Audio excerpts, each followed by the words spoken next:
episode 218 of the Witty and Gritty podcast. We're your hosts, Brooke and Faren. I never know what's going to happen. Everything is Brooke and then Faren. It probably hurts their ears to hear Faren and Brooke. Oh, it's like a high five where you just get a couple fingers and not the full. Yeah, gotta redo it. I get it. So this is episode 218. This is our final Kid Classic This is our final Kid Classics episode. Yes. Can't believe it. The whole summer. Last one, best one. That's right. Oh, but depending on who we're talking about. Today we're talking about Jonah and the big fish. A lot of people are like, Jonah and the whale, but the Bible says big fish. We don't know if it's a whale or a big fish, or I don't know. Yeah. Who knows? I don't know the fish species very well, so I can't give you any other guesses. An ichthyologist over there? Wow, I knew you'd hit me with something sciencey. I love science. I was in aquatic science class in high school, and it was amazing. Didn't you volunteer when you were in high school as a teacher coach to go with? I absolutely did. So I went on the trip my senior year in aquatic science where you go to Port Aransas and you nerd out. And then when I went back and taught at the high school, my teacher was still there and I was like, hey, you need to volunteer.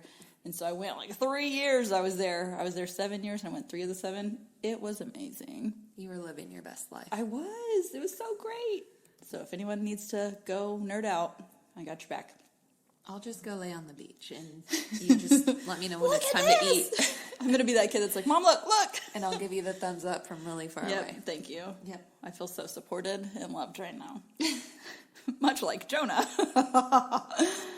So, who have we covered in our Kid Classics mini-series this summer? Creation, Adam and Eve, Noah, Joseph, Moses, Joshua and Jericho, Ruth and Boaz, David, Esther, Daniel in the lion's den. And here we are, closing it up with Jonah. What a good guy. Hit me with the context, with the Brooke notes. With the Brooke notes. Okay, so Jonah is only 4 chapters long. It'll take you not long to read it all. And it opens with the title, Jonah Runs from the Lord. So we're off to a great start. We know it's going to be a success on his part. So basically God says, okay, you need to go tell the Ninevites about me and that judgment's coming because y'all are bad. And Jonah's like, no. But when I was a kid, I remember thinking that Jonah was probably just scared because they're so bad.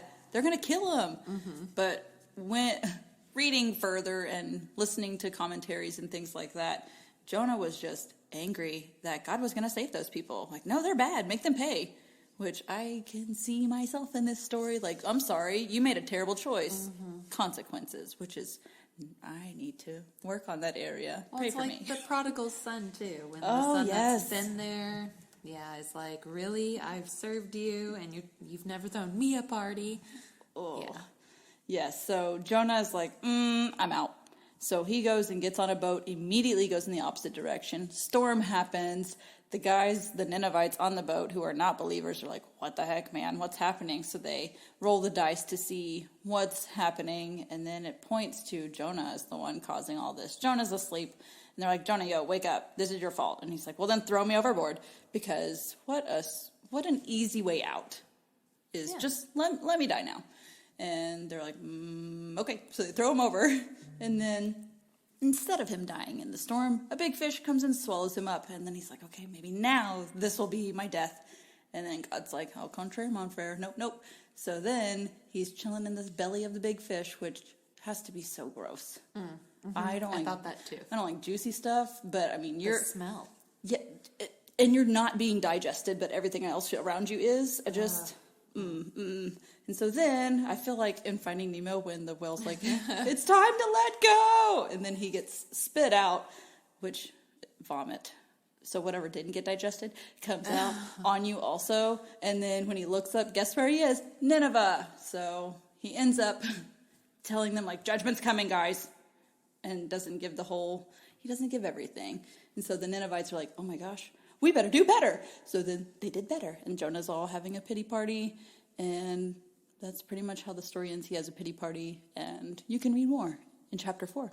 Yes, but our verse is going to come from the part, a little more information on how their behavior had an impact on God and what he decided to do. Yes, so judgment is coming. And that's what God has said. This is what's happening. Here comes the hammer. And so they say, oh no. And this is where we are. We are in Jonah, book of Jonah. Didn't say that, but if you needed to know, we're in the book of Jonah, chapter 3, verse 10. Faren, are you going to close it? Why change it You now? can do, oh, okay. Why? At any point, you can step in and read the first thing first. You are too kind. You're too kind. I'm pretty sure there was a series I went first. Yeah, I think we mixed it up a bit. This is the only time we're not mixing it up. I've slept since then. All right, Jonah, chapter 3, verse 10. Here's the NLT. When God saw what they had done and how they had put a stop to their evil ways, he changed his mind and did not carry out the destruction he had threatened. All right, in the ESV. When God saw what they did, how they turned from their evil way, God relented of the disaster that he had said he would do to them, and he did not do it. So the thing that jumps out at me the most is God changes his mind, and how God can change his mind because he can do whatever he wants to do. So I know in the past I've heard the phrase like, well, God's going to do what he's going to do. Why pray? Or God's going to do what he's going to do. So why do this? But there are times throughout the whole Bible that God changes his mind or turns in a different direction because of the choices people make. He did want to see a change in behavior, though, which is why he sent Jonah and why he was going to make sure that Jonah went. Because I would think that if they had not changed their ways, he would not have changed the punishment and disaster he had waiting for them. But God wanted them to change their ways because he loves his people. Man, I know I would struggle just knowing my personality and seeing Jonah in there, but knowing Jonah's story, I know not to be so critical and judgmental of people because everyone needs saving. Yeah, so Jonah probably would rather have seen them suffer the consequences. And I also feel like as you continue reading the book of Jonah, that he's like, well, if there's a chance of them being saved, or if you were going to save them, why'd you even bother sending me? Like, you've bothered me so much. How dare you, God, bother me? And then at the end, they have a whole conversation, which is a whole nother podcast episode. Mm-hmm. But essentially, like, there's over 120,000 people and animals. And so is that really what you wanted? Yeah. And so. Yeah. Even the animals repented, which is crazy. I'm like, what does a repenting cow look like? But I guess we'll find out. Oh, that sounds like a yoga move. Faren, I can't wait for you to tell me. You know, what if we did a reel and it was yoga moves, but Bible, like the repenting cow? You know, my goal is just to... Okay, the tone was everything. I hope everyone goes back and replays that. No, my goal is to feed you awesome inspiration for graphics each week, Brooke. So thank you, Faren. Good luck finding a repenting cow. It's going to be so hard. I'm going to need you to make us some yoga poses. Ugh. Do I have to dress like a cow? What if we got the Chick-fil-A cow? Oh, there you go. And they did a yoga pose. Maybe I'll just search the World Wide Web. Anyway, read, pray. Talk, tell. We're on pray. How long would you have continued the movement? Until you said it. Okay, that has to be a story. You have to show everyone your read, pray, talk, tell movement. Goodness. All right. Okay. Fine. So we're on pray. So how can we take Jonah's story and flip that into how we should or could be praying for ourselves and others? Well, one theme that might not jump out right away is this idea that Jonah liked comfort. He did not want to step outside his comfort zone. He did not want to go to Nineveh. God made him do it. He shared the good news with Nineveh, or the warning with Nineveh, and it was good news, but then he wasn't happy about that because that went against, his scorecard. And then again, there's a whole nother chapter, right? 4? Yeah. Chapter 4, where you see another demonstration where Jonah loves comfort. And he loves it maybe more than God because every time it's taken away, he's like, I would rather die. I know, to the point of death, you are staying in your comfort. That's so crazy. Yes. But don't we do that from time to time? We don't realize it. I do it all the time and realize it. I'm willfully sitting here. I am working on it, though. And so that was kind of the angle that I am coming from today because it is something I am working on. So for pray, which is the part we're on, is to ask God to reveal anything that you might be valuing more than him or too much. That's good. Too much. This is why I love our collaborative work, because we have two totally different perspectives. Because I was going from the anger standpoint, because there are multiple times where God's like, is your anger justified right now, Jonah? You need to calm down. So another thing would be praying for enemies, because Ninevites, that would be terrifying to go into. I know that would be a driving force of me. Hey, I like my life. I don't want to die. I don't want to go witness. But stepping out of your comfort zone, because that's what people all over the world are doing every day. They're putting their lives at risk. The least I can do is go talk to my neighbor. Wow. You said neighbor very angrily. Well, this is me coaching me. Okay. I love my neighbors, though. I talk to those guys. I mean, like, other humans. Man, okay. So praying for your enemies, that they come to know Christ, praying for salvation for people, and then remember, try not to carry your anger with it, Brooke. And then I love your comfort zone prayer. I love it. Yep. Read, pray. Talk. Tell. Are we going to do 4 different voices next time? Well, I did talk because that's the one we're on. Ooh. Yeah, it's that's like fancy. italicized and highlighted. Ooh, I like it. Remember you got on to me talking in bold and italics. Yeah. Dagnabbit. Man, that was like a year ago. Bring it back. Check out tech. All right, talk, Faren. How are we going to take this story and gather in circles and grow from it? You know, I think sometimes you need those friends that will throw you overboard. Yep, I agree. So I think having support or people to hold you accountable and have you stepping outside your comfort zone. Of course, picking those people is going to be a very, painstaking job. Like, you got to get someone you can trust, someone who is also comfortable doing it. Side note, you can't nominate somebody and tell them that they are just going to be your accountability partner. I'm so glad you said that. That requires agreement on both ends, and maybe like if it gets to this point or something, like, I need out, it's not worth maybe our friendship. Yeah.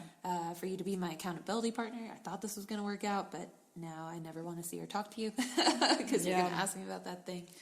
Or just somebody that can hold you accountable after the fact. Like, hey, the other day after church we were talking with da-da-da-da-da, and you had mentioned that you wanted to be better about da-da-da-da-da. Maybe it's saying no. Maybe that's what it is. You want to be better about saying no. But that makes you uncomfortable because you don't want to disappoint. And so your friend says, man, you just agreed to run the snacks for whatever event coming up, and I know you really wanted to say no, but you said yes. Remember that? Yeah. So it could be things like that. But yeah, having accountability to push you outside that comfort zone. But again, choose wisely. Yes, I love that you said it needs to be a mutual agreement. Anyone who is being accountability for anybody else, it needs to be two-sided. Not that you have to, you have to do it for me. Like, no, as in, if you're asking me to do a thing for you, I need to agree to do that thing. It doesn't have to be that you're also my accountability partner. That's nice when that works out, because then it's just 1 for 1. But there's that. The part I put about talk is getting your anger in check, and then do you have the right to be angry at certain things? Like, if you missed the bus. Okay, well, were you running late? You missed the bus because you were running late. Do you need to be angry at whoever else? Who is it misguided? There's something we talked to our kids about this a lot, is you're blame displacing on someone else, or you have misguided anger towards someone else, and usually it explodes on the people you're closest with because they love you no matter what, right? So making sure you keep your anger and your emotions in check to where you're not blaming or displacing things on other people. That's a good one. That's what I put for talk. I mean, we've had that. I feel like every kid of ours, we've had to go through a season where it's like you have to accept responsibility for your own actions. Mm-hmm. And that's, they don't come out knowing it. They don't. I don't remember. I think it was probably the topic of manners the other day. Oh, man, are we going right into tell? Look at us segue. Well, just to talk about, like, it's not always intuitive. Yeah. And so if they happen to use their manners in front of someone else, and they're like, oh my gosh, they have manners. I was like, finally. And I the said, fruits of my labor. I just like for people to know, like other parents, that, because you get in that comparison trap, that like, no, this has taken a lot of work and effort. They're not, it's taken lots of coaching and things you haven't seen for them to do this. Yeah. And even then you could be the best parent and your kid still, you can control you. Mm-hmm. So don't beat yourself up if your kid is going through a developmental stage, whatever age that is. It happens all the time. So don't beat yourself up. Just keep hanging on. Yeah, displaced anger is big. Even in the sporting world, sometimes they want to blame referees. And so while they can make pivotal game calls, all the things. Sure, but did you miss the open net 5 times? You got to be so good that you don't even beat the other team. You also got to beat the refs. Which is fine. No shame to refs. We need you guys. I refed forever. And so. God bless the referees. Yes. Okay. Read, pray, talk, tell. Yay! I love it. What are we going to do next episode? So we've touched on... Oh, yeah. What? I was going to say it's the last one, but read, pray, talk, tell is, our next mini-series. Gotcha. That's going to be a surprise. Y'all tune in next week to find out what it is for the big reveal. Anyway, read, pray, talk, tell. How are we going to take Jonah's story and shift it into our kids and kind of instill those behaviors, the good behaviors, not Jonah's bad behaviors? Well, mine is a long answer, so I feel like you should go first. Look at that, putting you on. I just like the phrase, don't be a Jonah. And there's been times that I have said that, like, you have been given a direction. You know that this is the best thing for you. Don't be a Jonah. Because big old fish are going to swallow you right up. And that might look like a failing grade or a missed assignment or you didn't get your workouts done, so now you're sitting the bench. I mean, it could be a number of things that you failed to do after you were given instruction, and these are the consequences. Again, I feel like I'm talking so harshly because it's so black and white in my brain.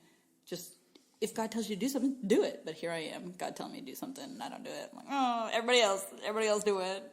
Yes, this applies to everyone else, but not my situation. It is quite the mirror for me. So, listeners, please know that I am working on this, and I have people who speak into my life to help me do that. Thanks, Faren. Oh. Okay, so sticking with the theme of comfort zones, I do think that, like, the sports analogy, right? There's always that image of, like, your comfort zone, and then, like, greatness is outside that circle. Happens. Yeah. Mm-hmm. And so I think that's a good thing to teach kids, whether they're athletes or not, that great things come outside of your comfort zone. And so there's this story I heard on the podcast, and I did some research to try to find it because this podcast host, like me, is like, oh, I heard it somewhere. I don't know where. Well, send me the link. Yeah, when I found, I should, because this took forever to find. I'll link it in the show notes, everyone. Faren will send me the link. But it was really interesting. I love this story, but then the context. So this story was told at a conference for Blind Incorporated. So a company, I haven't researched Blind Incorporated, but it is for the blind community. And the idea is, like, we want to not just make our students that are blind comfortable in this life, but challenge them, and sky's the limit. Yeah. And so she gave this story or example of there was this city that was overtaken, and the army had all the men in the city in a prison. And so a passing philanthropist came by and said, hey, I noticed that the prisoners aren't getting enough food, and the food you give them is rotten and full of maggots. I'm going to give them, the crops from my field. And they said, okay, that's fine. And then another philanthropist came by and said, hey, I noticed that they don't have clean drinking water and they're getting sick all the time. Can I, provide them with clean drinking water? So the army said, yeah, sure, why not? We don't care. The third philanthropist comes by and says, it's getting really cold. Your prisoners, again, are pretty, they're getting better in health, but they're not quite there yet. How about, can I provide blankets and bedding? And so they said, yeah, why not? Fourth philanthropist. How many are there? comes by, and he somehow gets the keys and unlocks all the door cells. But none of the prisoners leave, because by this point, they're getting fed every day, water every day, and the comfort of blankets and beds. And so they know that if they are free to go, they're going to have to go back to toiling, working the land for food, gathering clean drinking water, and what have you. And so the idea, again, here is that God, he gives you the key. And it's up to you if you're going to open that prison door and walk out. Yeah. And while you might love the comfort of whatever that prison is that you're in, there's more life waiting out there for you, and he wants to use you. But that's going to involve you stepping outside your comfort zone. And there's lots of reason, I think, for depression and anxiety, especially in the teens and all sorts of age groups. But I just wonder if we're walking this earth trying to just stay as comfortable as possible. Yeah. And I don't feel like, in my personal experience, there's a lot of fulfillment or purpose in that comfort prison. But it feels good, but there's nothing really to show for it But when you step outside that comfort zone, you're going to give something up. But I think the return is much greater, and that God's just waiting for you to walk out that door. That's good. That's exactly what the Ephesians were struggling with, or the Colossians were struggling with, because they were living right in the middle of everyone, and all this worldly pressure was put on them, and they had to overcome and rise up and be challenged and get out of their comfort zone. Ooh. Yeah, I mean, Jonah was seeking comfort at all costs. Ended up in a fish. Yeah, and sleeping in the middle of a storm. Maybe he was depressed to sleep through something like that, right? And so while he was seeking comfort, it wasn't fulfilling. He wasn't comfortable chasing comfort. Yeah. So getting outside his comfort zone, he had a moment of success, but man, he fell right back into old habits. Yep. Ooh, moral of the story. Don't be a Jonah. Poor Jonah. Oh, we love you, though. We'll see you in heaven. Hey. So that concludes episode 218 and concludes our Kid Classics mini-series. This one was fun. I really liked it. I did. Y'all stick around to find out what we're doing next week. Hooray! For the next mini-series. And to find out and make sure the episodes get straight to your phone, guess what you can do? What? You can subscribe to the podcast. You can go anywhere you get your podcasts and subscribe to the Witty and Gritty podcast, and it will automatically come to your phone on Wednesday morning at midnight. I'm asleep at that time. Some people aren't, Faren. Well, bless you guys. I'll see y'all at midnight next week. Okay, talk to you later. Bye.